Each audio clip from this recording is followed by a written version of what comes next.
Weather బాగుంది కదా.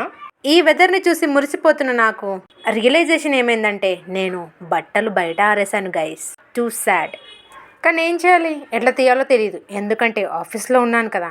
అలాంటి టైంలో నాకు గుర్తుకొచ్చింది నా రూమ్మేట్ అక్క. యాక్చువల్గా ఏంటంటే తను ఇక్కడే ఉంటుంది కాబట్టి తనకు ఫటాఫటా ఫోన్ చేసి అక్క ఫటాఫటా బట్టలు తీయమని చెప్పేసి అడిగితే ఆమె చకచకా బట్టలు తీసి and I'm very happy with it. ఇప్పుడు నా గబ్బు మొహాన్ని మీకు చూపిస్తున్నాను. టాంటడా.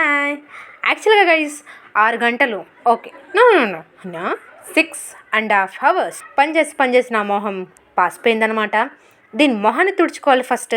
ఇంకా ఈ పాసిపోయిన మొహం వేసుకొని హాస్టల్కి వెళ్ళిపోవాలి. యాక్చువల్గా హాస్టల్లో ఇంకొక సర్ప్రైజ్ ఉంది గైస్. అదే ఏంటో తెలుసా, మీషో నుంచి ఆర్డర్ వచ్చిందనమాట. ఆ ఆర్డర్ ఏంటో మీకు తెలుసా? అదే గైస్, అమ్మాయిల inner wear. Please let's just normalise it, ఓకేనా? ఏం ఆర్డర్ వచ్చిందో అది రివీల్ చేసే ముందు నా బట్టలు చూడండి. యాక్చువల్గా నిన్నైతే నేను 2 గంటలు కష్టపడి నేను బట్టలు ఉతికాను. అండ్ ఇప్పుడు మన ఆర్డర్ చూసి నాకు సంతోషం వేస్తుంది, బట్ దుఃఖం కూడా ఇస్తుంది. ఎందుకంటే ఇప్పుడు మళ్ళీ దీన్ని ఓపెన్ చేశాను అనుకో క్లాత్ ఎట్లుంది అని భయపడాలి. అండ్ అనుకున్నట్టే క్లాత్ ఏం బారాలేదు గైస్. ఇంకా రిటర్న్ పెట్టేసేయాలి. ఇక సభకు సెలవు మరి.